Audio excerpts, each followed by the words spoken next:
Berkarir di Indonesia, benarkah Jirayut Avisan bakal jadi WNI? Ini respon sang pedangdut. Pedangdut dan presenter asal Thailand Jirayut Avisan tidak berhenti bersyukur, karena bisa menjaga eksistensinya di Indonesia. Jirayut Avisan menyebut selama 4 tahun bertahan di Indonesia, semua berkat dukungan penggemarnya di tanah air. Aku bersyukur dan bangga bisa dicintai masyarakat Indonesia, kata Jirayut Avisan ketika ditemui di kawasan Mampang Perapatan, Jakarta Selatan, Kamis, tanggal 16 Juni tahun 2022.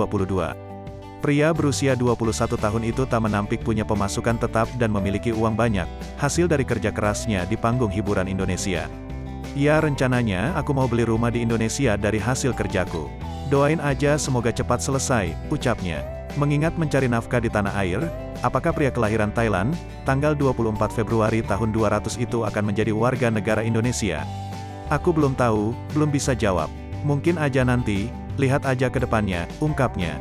Jirayut Avisan menegaskan saat ini ia tak mau berspekulasi untuk menjadi WNI sebab, ia mau fokus bekerja lebih dulu untuk menafkahi keluarganya di Thailand.